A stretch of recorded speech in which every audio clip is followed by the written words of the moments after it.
जिल्हाधिकाऱ्यांकडे करू शकते, माननीय एसपी साहेबांकडे करू शकते, आमच्याकडेही करू शकते. त्याच्यामध्ये काही किंमत नाहीये. पण याच्यामध्ये लीगल प्रोव्हिजन्स काय आहे, म्हणजे एखादा बेनिफिशरी जर समजा त्यांच्याकडे बेनिफिट नाही पोहोचले किंवा त्यांना कोणा चीट केले, याच्याबद्दल लीगल त्यांच्याकडे ऑप्शन्स काय आहे, ह्याच्याबद्दल जर आमची लीगल फ्रॅटर्निटी थोडा म्हणजे याच्याबद्दल जर चर्चा केली आणि काहीतरी नेमका त्यांना आम्ही कसे हे देता येईल, लीगल असिस्टन्स कसे देता येईल ते जर आम्ही ठरवलं तरी अजूनही म्हणजे डीबीटीची जी स्कीम आहे त्याची जे उद्देश होती, जे हेतू होती, ते उद्देश आणि हेतूमध्ये ते पोहोचण्यासाठी ते सक्षम राहील हे सांगून आजच्या या कार्यक्रमाला मला तुम्ही इन्व्हाइट केली आणि बोलण्याची संधी दिली. म्हणजे फक्त आम्ही पश्चिम बंगालातून आलेले आहेत, म्हणजे आमची मातृभाषा बांगला आहे. आता म्हणजे बरेच ठिकाणी काय असते की आम्हालाही गर्व वाटते की म्हणजे एखाद्या वेळेस आणि छत्रपती शिवाजी महाराज कधी मराठीतही बोलत असतील, हे भेटल्या काही जमला नाही बरं का. म्हणजे अशा थोर माणसांनी ज्या भाषा घुसवली त्या भाषा आम्हाला शिकण्याची संधी मिळाली आणि तुमच्यामुळे ते या ठिकाणी बोलण्याची पण संधी मिळाली, हे समजून मला खूप गर्व वाटतो. पुन्हा एकदा तुम्हाला धन्यवाद देतो आणि आमचे दोन शब्द संपवतो. जय हिंद, जय महाराष्ट्र. धन्यवाद सर. फक्त पदापुरतेच कार्यक्षेत्र मर्यादित न ठेवता सामाजिक उपक्रमांमधून कायदा आणि सुव्यवस्थेचा समतोल राखणारे पारधी समाजासारख्या समाजास मुख्य प्रवाहात आणून त्यांना गुन्हेगारी प्रवृत्तीपासून लांब करण्यासाठी सतत कार्यतत्पर असणारे जिल्ह्याचे तरुण तडफदार पोलीस अधीक्षक माननीय श्री अतुल कुलकर्णी, मी यांना विनम्र विनंती करते की आपण आपले मनोगत व्यक्त करावे. माननीय श्री अतुल कुलकर्णी सर.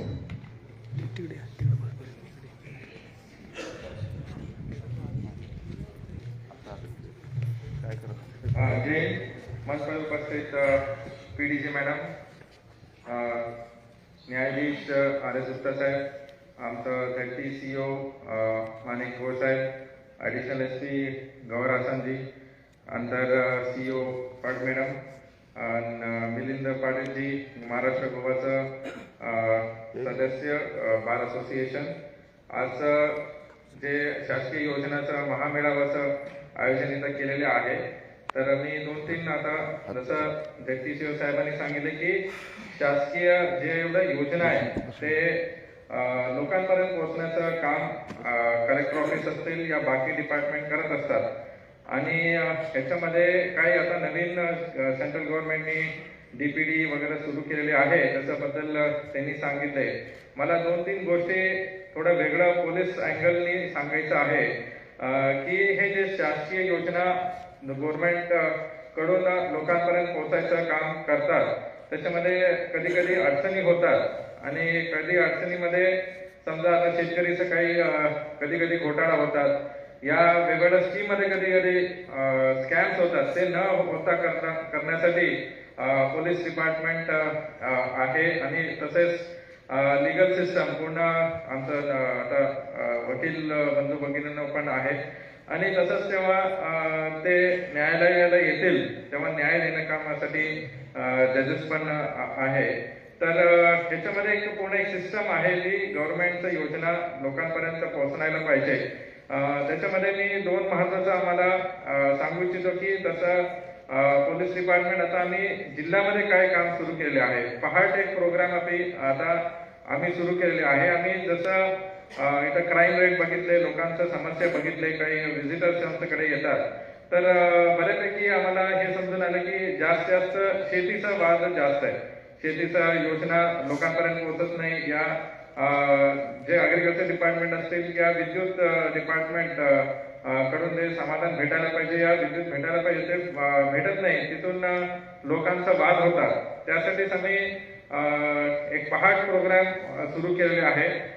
त्याच्यामध्ये आम्ही हे जे बरेचसे लोकांचं इंटरव्ह्यू घेतल्यानंतर आम्हाला समजून आलं की काही समाजाच्या लोकांना शासकीय योजनाच पोहोचले नाही. खास करून पारधी समाज असतील या लमाण समाज असतील, असं वेगवेगळे समाज आहे त्यांच्यापर्यंत बेसिक जे डॉक्युमेंट्स आहे तेच नव्हतं.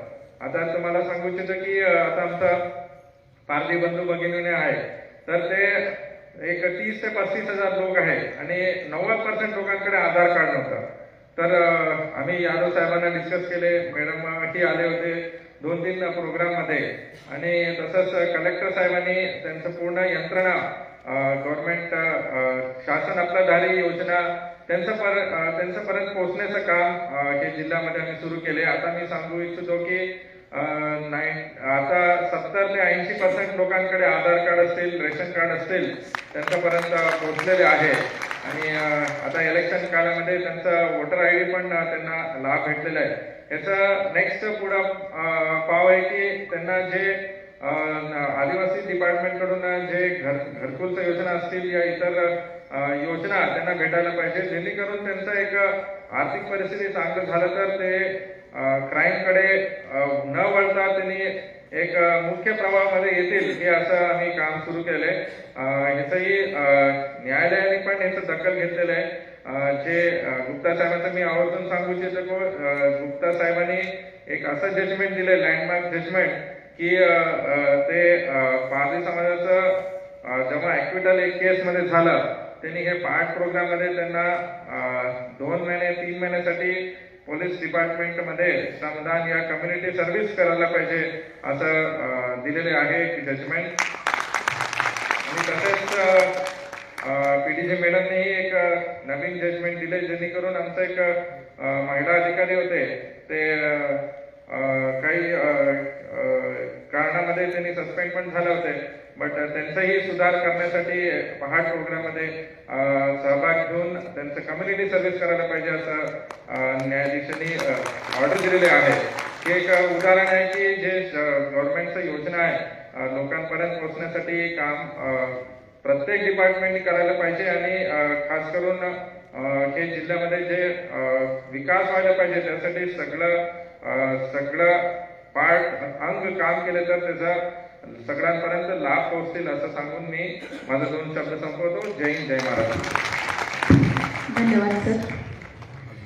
यानंतर आपण कार्यक्रमाचा गाभा म्हणजेच विविध शासकीय आणि कायदेशीर योजनांच्या लाभार्थ्यांच्या लाभ वितरणाकडे वळणार आहोत.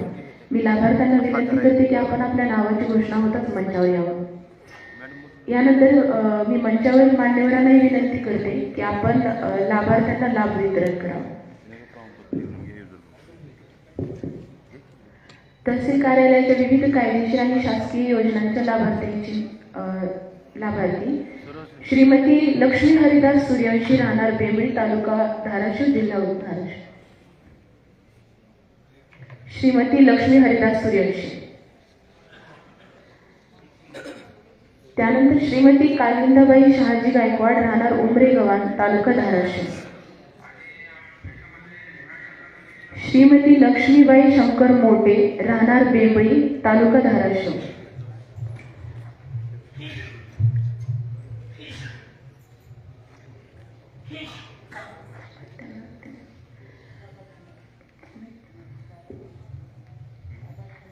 लाभार्थ्यांनी व्यासपीठाच्या जवळ येऊन थांबायचे. श्रीकांत माणिक पाटील, राहणार वडगाव. श्री हबीब मशाईक शेख, राहणार जागजी, तालुका धाराशिव.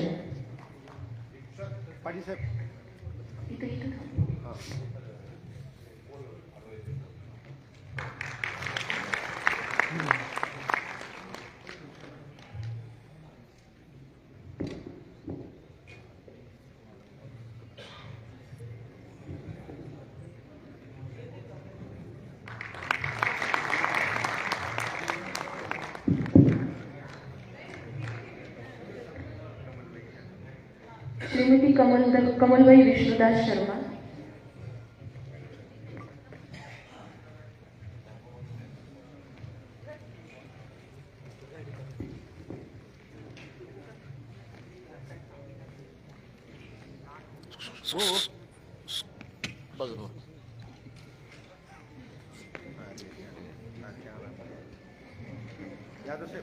श्रीमती रत्नमाला तुकाराम बोरगावे, राहणार उमरे गव्हाण, तालुका धाराशिव.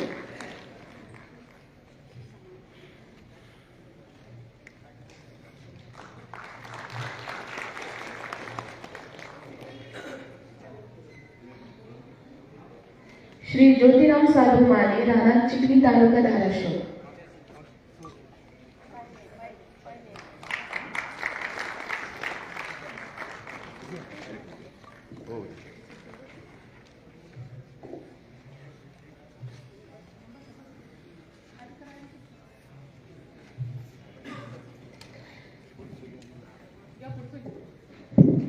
यानंतर जिल्हा कामगार अधिकारी कार्यालय धाराशिव यांच्या वतीने देण्यात येणारं नोंदणी कार्ड स्वीकारण्याकरिता लाभार्थ्यांनी यायचं आहे. प्रमिला महेश सोबाजी, सुनीता मुकिंदा दंडगुले,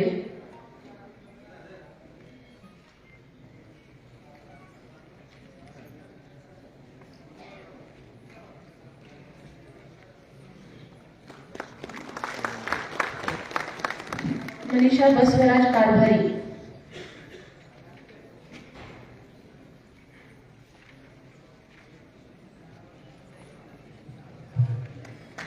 पोपट शंकर गायकवाड, सुरेश शंकर गायकवाड,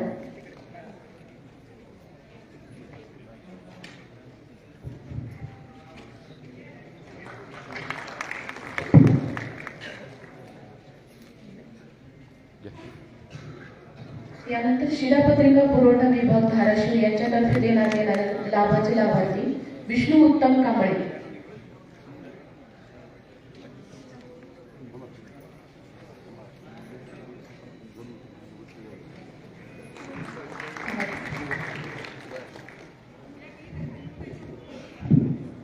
विष्णू उत्तम कांबळे,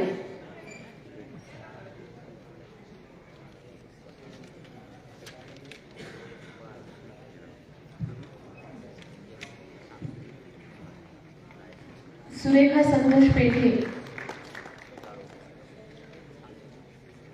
पांडुरंग भीमराव डोळस. आपण लाभार्थी आहेत त्यामुळे थोड्या टाळ्या वाजवाव्यात असं मला वाटतं. पांडुरंग भीमराव डोळस, दीपक अशोक रणखाम,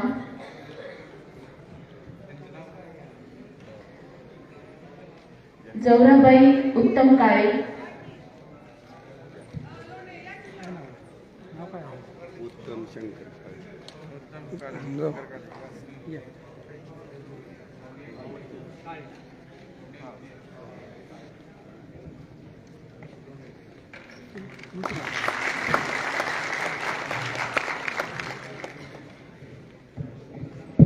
मान्यवरांना विनंती करते की आपण मंचावरती स्थानापन्न व्हावं. सर एक राहील.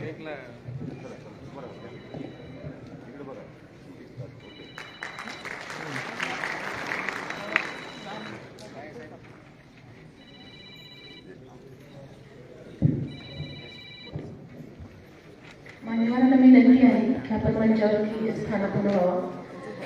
हाँ नारी हूँ मैं, खुद से ही तराशी हुई एक मूरत प्यारी हूँ मैं, प्रेम से बुनी हुई उस प्रियतम की सूरत हूँ मैं, गढ़ने का अधिकार दे जिसने मुझे कुशल कारीगर बना दिया, ममत्व करुणा के भाव से उसने फिर सजा दिया, देकर एक साकार रूप मुझे प्रथम गुरु बना दिया, वही कुशल कारीगर एक नारी हूँ मैं, कभी माँ तो कभी बेटी, बस तेरी पहचान हूँ मैं, हाँ तेरी पहचान हूँ मैं, एक माँ हूँ मैं. उद्या दिनांक 8 मार्च रोजी जागतिक महिला दिन असल्यामुळे सर्वांना जागतिक महिला दिनाच्या शुभेच्छा. आणि यानंतर माननीय श्रीमती अंजू एस शेंडे मॅडम, प्रमुख जिल्हा व सत्र न्यायाधीश उस्मानाबाद धाराशिव तसेच अध्यक्ष जिल्हा विधी सेवा प्राधिकरण उस्मानाबाद धाराशिव यांना विनंती करते की आपण अध्यक्षीय भाषण करावे. माननीय श्रीमती अंजू एस शेंडे मॅडम.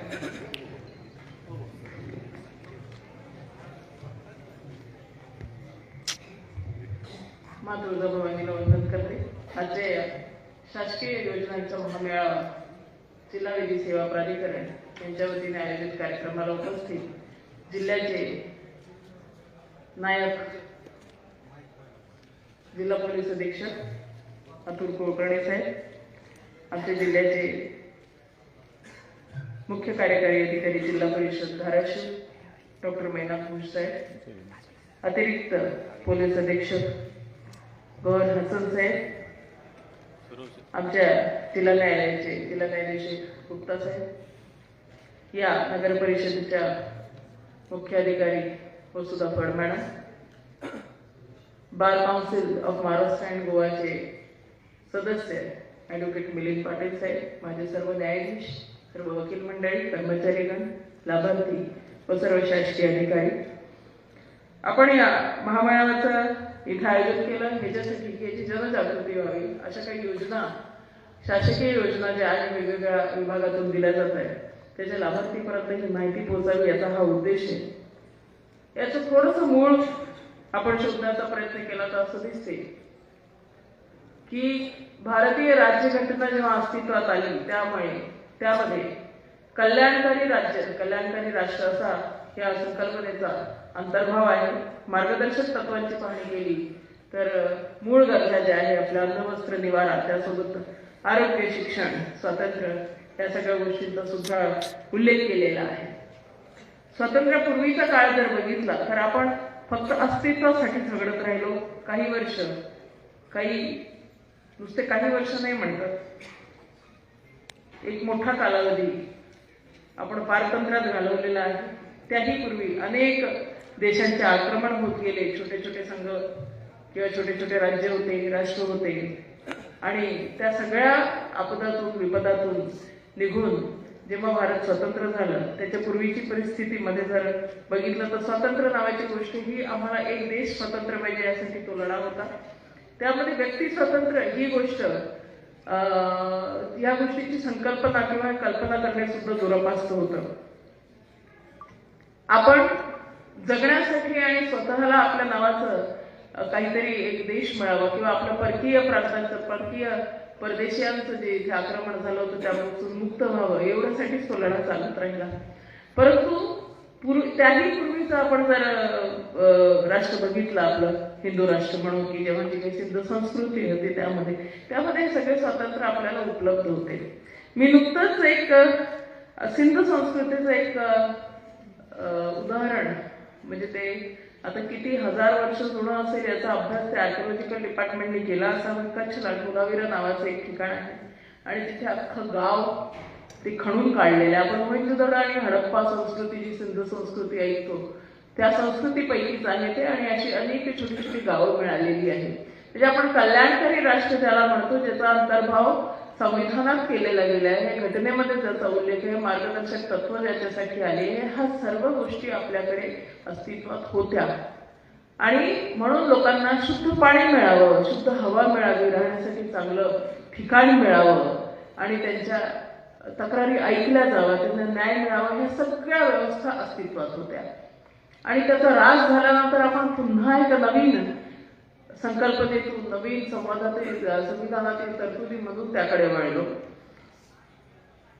प्रकरण 4 आर्टिकल 36 ते 51 मध्ये जे मार्गदर्शक तत्वे दिलेली आहेत त्यामध्ये शासनाने समानतेचा अधिकार जो आहे आपल्याला राईट टू इक्वॅलिटी ह्याच्या अंतर्गत आपल्याला नुसतंच इक्वॅलिटी म्हणजे कागदावर राहू नये तर जगण्याच्या ज्या सोयी आहे किंवा आपण सोशल इकॉनॉमिक जे सामाजिक आणि आर्थिक विषमता आहे ते राहू नये म्हणून ह्या योजना आणल्या गेलेल्या आहेत. त्याच्यामुळे आता आपण बघितलं की एक म्हणजे कामगारांना त्यांची ओळखपत्र हे सुद्धा मिळवायला झगडावं लागतं, शिधा पत्रिका मिळवायला झगडावं लागतं. कुठल्याही शासकीय योजनाची माहिती आपण इथं देत असतो की हे लाभार्थी आहेत आणि त्या लाभार्थ्यांनी येऊन ह्याचा लाभ घ्यावा. पण लाभार्थी म्हणून त्यांची ओळख होण्यासाठी ज्या कागदपत्रांची गरज असते ते कागदपत्र सुद्धा उपलब्ध होत नाही. ही कागदपत्र सुद्धा शासकीय कार्यालयातून दिल्या जाते. ह्या कागदपत्रांसाठी जे काही मूळ बाबी लागतात त्या मूळ बाबी सुद्धा त्यांना माहीत नसतात की आपण कशा मिळवायच्या आहे. आता मी म्हणून नायक असा उल्लेख केला कुलकर्णी साहेबांचा की पारधी लोकांसाठी जे काही साहेबांनी उपक्रम चालू केलेले आहे त्या अतिशय स्तुत्य आहेत. मागच्या एका कार्यक्रमामध्ये आम्ही त्यांना 60-60 वर्षाच्या लोकांना शिधापत्रिका आणि आधार कार्ड वाटप केलेले आहे. बघा, ज्यांच्याकडे शिधापत्रिका नाही, ज्यांच्याकडे आधार कार्ड नाही अशा लोकांची ओळख त्या मतदार यादीत नाही तर ते नागरिक आहे की नाही असा संभ्रम निर्माण होतो. हे आमच्या देशाची परिस्थिती आहे. त्याचं मूळ कारण आहे शिक्षणाचा अभाव आणि दुसरे काही गरिबी. म्हणून ह्या आर्थिक आणि शैक्षणिक बाबी जर आपण सुधारल्या तर सामाजिक स्तर सुधारण्यासाठी त्याचा वापर होऊ शकतो. आणि सर्व शासकीय कर्मचाऱ्यांनी म्हणजे ज्याला शासकीय कर्मचारी आपण म्हणतो त्याला एक नाव आहे पब्लिक सर्वंट, लोकसेवक. लोकांच्या सेवेसाठी असलेला व्यक्ती हा लोकसेवक असतो.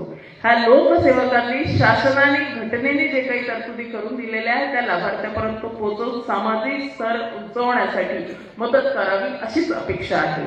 असं गर्भितच आहे आणि त्या सेवेचा लाभ घेताना त्या सेवेची माहिती जर एका व्यक्तीला झाली तर त्याची समाजामध्ये ती पसरवावी आणि त्या लाभार्थ्यापर्यंत पोहोचवावी. आपण महिलांचा आता उल्लेख केला, उद्या महिला दिन आहे.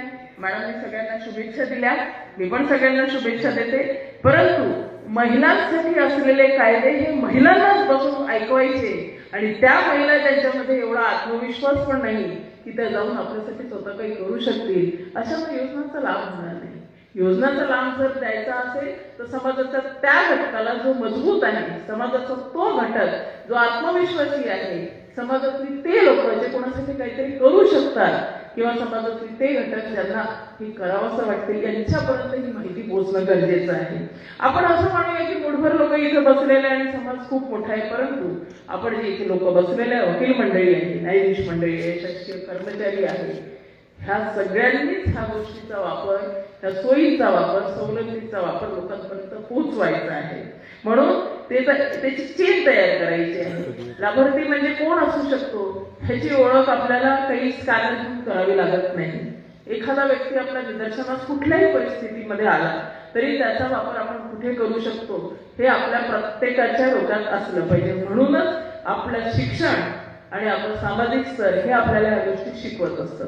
आता ह्या योजना ज्या आहेत शासनाने बनवलेल्या आहेत त्या अन्न सुरक्षा सुद्धा देते, शैक्षणिक पातळी सुद्धा वाढवण्यास मदत करते, अशा अनेक योजना देते. म्हणजे शेतीसाठी पूरक असे काही अवजारं पुरवल्या जातात, बियाणं पुरवलं जातं, सौर ऊर्जेवर चालणारी उपकरणं आता शेतकऱ्यांना दिली जाते, गरीब घरांना दिली जाते, घरकुल योजना, हे सगळ्या एक काय म्हणू आपण लिखित योजना आपल्याकडे आहे ज्याची अंमलबजावणी करण्याचं काम शासकीय कार्यालयांकडे आहे.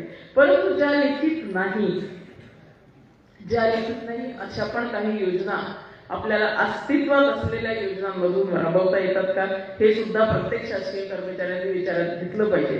आपले बंधनं किंवा आपण म्हणू की आम्हाला मर्यादा आहे म्हणून आम्ही हे सगळं करू शकत नाही, परंतु वैचारिक जी एक्सपान्शन जे आहे त्याचा प्रसार किंवा आपण विस्तार करू शकतो, ह्याला कसलीही बंधनं नाही, ते आपण फक्त पोहोचवता आली पाहिजे.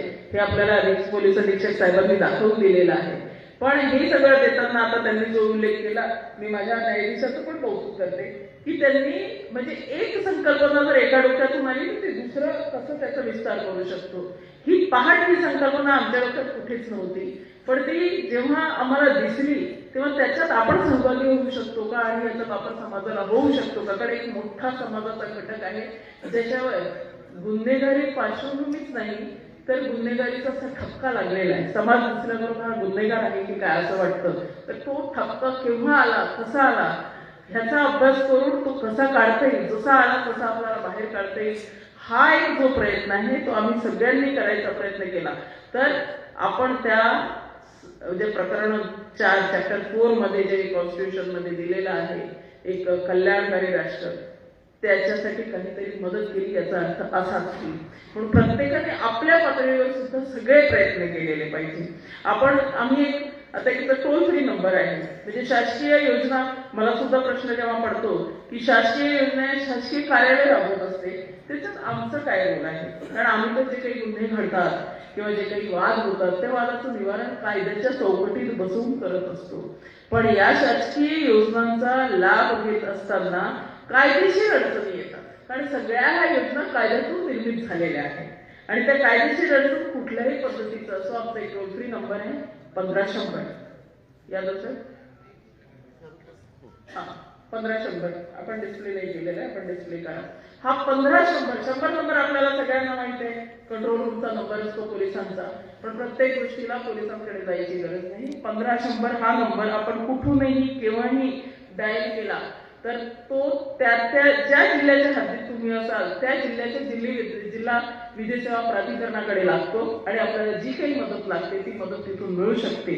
आम्हाला फक्त असंच नाही की एक कायदेशीर मदत म्हणून कोर्टात येणाऱ्या खटल्यांच्या बाबतीत कोर्टात खटले येऊ नये म्हणून सुद्धा आपण असे प्रयत्न करू शकतो. मध्यस्थासाठी आपण कोर्टात प्रकरण जर असेल तर ती प्रकरणं मिटवण्यासाठी सुद्धा आपण याचा वापर करू शकतो. एवढेच नव्हे तर इतर कोणत्या शासकीय कार्यालयाकडे आपण संपर्क साधू शकता, त्याची माहिती सुद्धा ह्याच्यातून मिळेल.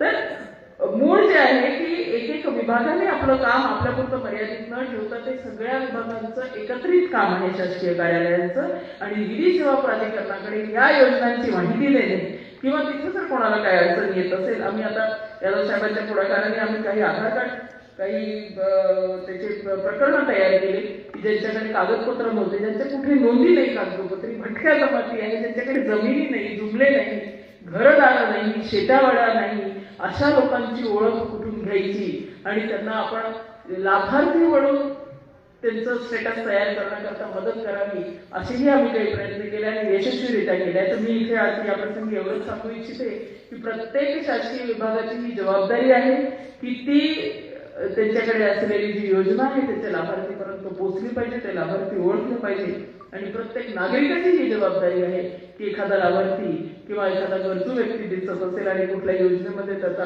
सहभाग आपल्याला किंवा अंतर्भाव करता येईल असं दिसत असेल तर त्या योजनेपर्यंत त्याला नक्की पोहोचवून द्यावा. आणि विधी सेवा प्राधिकरणाची मदत कोणालाही लागत असेल तर ती मी सांगते की टोल फ्री नंबरचा वापर करून सुद्धा आपण मदत घ्यावी. त्या स्त्री असो, बालक असो, वृद्ध असो, अपंग असो की एक सामान्य नागरिक असो, मानसिक स्वातंत्र्य, शारीरिक स्वास्थ्य आणि डिग्निटीने जगण्यासाठी, मानाने जगण्यासाठी जे काही वातावरण उपलब्ध व्हायला पाहिजे त्याकरता आपण सगळ्यांनी एकत्रितपणे काम केलं पाहिजे. या महामेळाव्याचा उद्देशच हा आहे की आपण सगळ्या लाभार्थ्यांपर्यंत हे योजना पोहोचवाव्या आणि आपण इथे अगदी सकाळच्या कार्यक्रमापासून सगळ्यांनी इथे उपस्थित राहून इथे जो सहभाग दर्शवला त्याबद्दल मी आभारी आहे. मंचावर उपस्थित असलेल्या सुद्धा आपापल्या ठिकाणची कार्यालयीन कामं असताना सुद्धा आमच्या उपक्रमात सहभागी झाले त्याबद्दल मी आभार मानते आणि माझे 2 शब्द संपवते. धन्यवाद. आपण खरंच खूप मोलाचं मार्गदर्शन सर्वांनाच केलेलं आहे. यानंतर मी माननीय ॲडव्होकेट अमोल गुंड, मुख्य लोक अभिरक्षक कार्यालय धाराशिव यांना विनंती करते की आपण आभार प्रदर्शन करण्यासाठी मंचावर यावं. माननीय ॲडव्होकेट अमोल गुंड सर.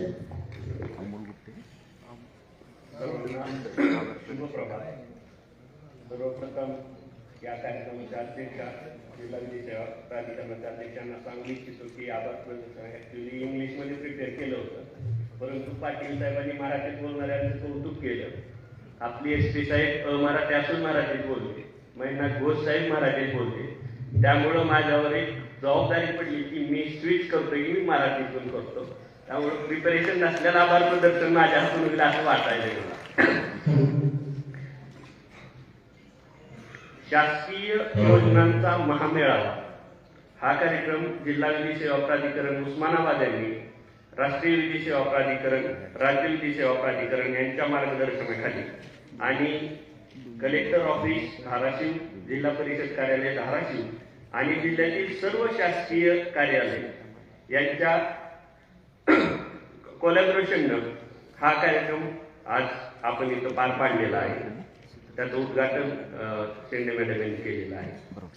महामेळाव्यामध्ये जिल्ह्यातील सर्व कार्यालयांची महायुती करण्याचं काम आज आपल्या जिल्हा प्राधिकरणाच्या अध्यक्षा अंजू शेंडे मॅडम यांनी केलेलं आहे.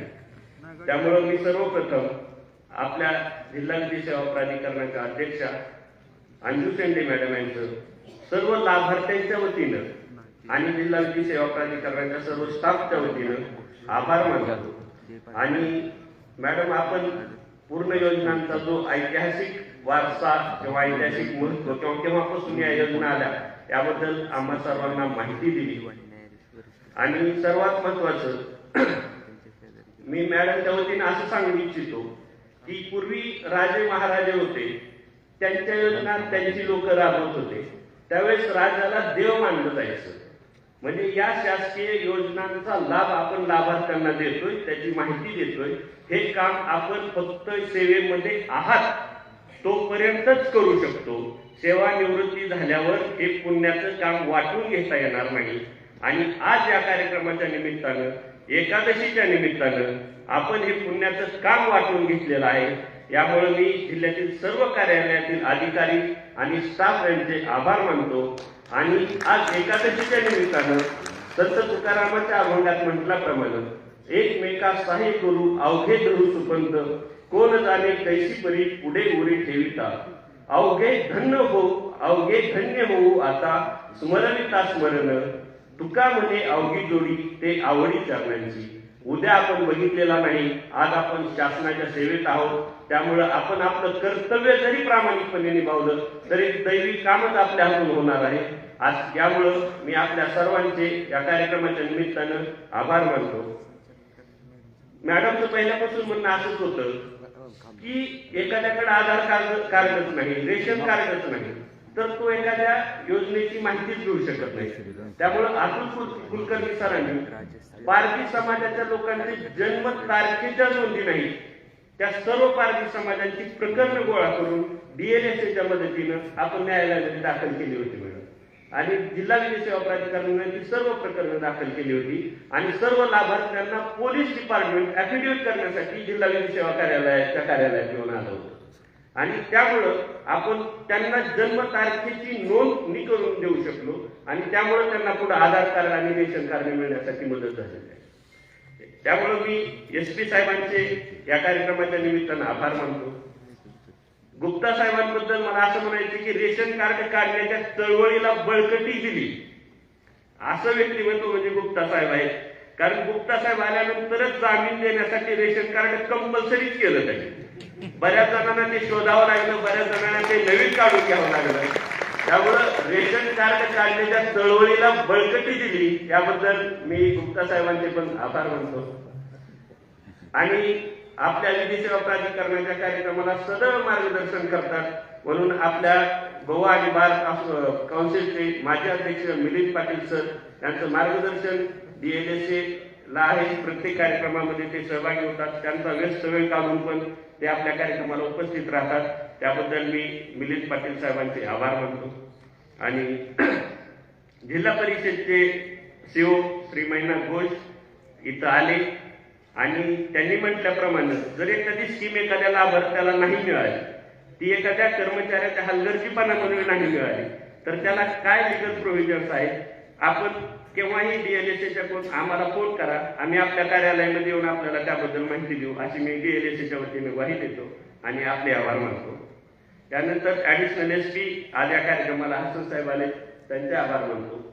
या नगर परिषदेचं कार्यालय आपल्याला दिलं. नगर परिषदेच्या CO वसुधा फड मॅडम इथं आलेले आहेत, त्यांचे पण मी आभार मानतो.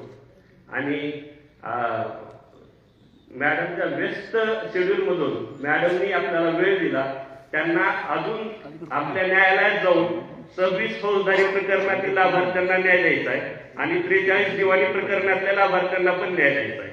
त्यामुळे मी अजून एकदा DLSAच्या अध्यक्षा अंजू शेट्टी मॅडम यांचे आभार मानतो. कार्यक्रमाला आलेले सर्व न्यायिक अधिकारी आणि लास्ट बट नॉट लिस्ट विधी सेवा प्राधिकरणाचे सचिव श्री वसंत यादव सर यांनी गेल्या आठवड्यापासून हा कार्यक्रम यशस्वी व्हावा याबद्दल त्यांचा सर्व स्टाफ यांनी अहोरात्र काम केलं म्हटलं तरी चालेल. म्हणून मी विधी सेवा प्राधिकरणाचे सचिव वसंत यादव सर यांचे आभार मानतो. ज्या कुणी या महामेळाव्यामध्ये सहभाग घेतलेला आहे त्या सर्वांचे आभार मानतो. आणि विशेष म्हणजे कलेक्टर साहेब आज नाही, परंतु हा कार्यक्रम यशस्वी होण्यासाठी त्यांनी वारंवार संबंधित डिपार्टमेंटच्या मीटिंग घेतल्या आणि त्याचा फॉलोअप घेतला आणि हा कार्यक्रम यशस्वी होण्यासाठी त्यांनी मदत केली. म्हणून मी कलेक्टर साहेबांचे आभार मानतो. आणि यातून कुणाचे राहिले असतील तर त्यांचे पण आभार मानून मी धन्यवाद देतो. धन्यवाद सर.